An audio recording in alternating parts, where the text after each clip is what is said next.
Hello, in this lecture we will define purchases journal. According to Fundamental Accounting Principles, wow, 22nd edition, the definition of purchases journal is journal normally used to record all purchases on credit. So we're going to use a journal, we're going to use a special journal here to record those purchases, those special purchases, however, the ones that are done on credit, the ones that are done on account, the ones that will impact accounts payable. We can think of the purchases journal when we are thinking about a system that may be set up by hand, in which case we don't want to put all the transactions in a general journal where we have to record the debits and credits. We might set up special journals, types of journals that can record common transactions in more of a simplified way, so we can record all the purchases for a time period, that time period being a day, a week, or a month, and then take that purchases journal and record it into our system all in one lump sum. For example, we may have a purchases journal that looks something like this. We're going to have the date, we might have the vendor who we purchased it from, and then we're going to say accounts payable is going to be credited, and that's always going to be the case if it's going into the purchases journal. That will be the constant. We purchase something on credit, kind of like a credit card, and the other question is, what did we purchase?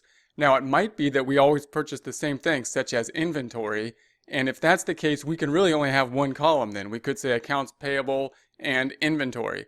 But if we have other things that we purchase on account, then we're going to have some other columns that are going to be the common purchases that we then need to debit. So we might have the stationery store where we have the 250, again, accounts payable being the constant for the purchases journal. But this one not going to inventory. For the debit side, it's going to go to the supplies. If we total that up, there's the 250. We could have a similar thing for the supply store, again, inventory. And then we might have something that we had to purchase for a vendor where it's not on our list, meaning we might have to put it into other and figure out what account we're going to post that to when we take this total and post it to our system. So if we total this up, then we can say at the end of the month or whatever period the purchases journal is run from, we can then make this one lump sum journal entry into our system, that being a credit to the accounts payable, a debit in this case to inventory, a debit to office supplies, and a debit in this case to some other amount.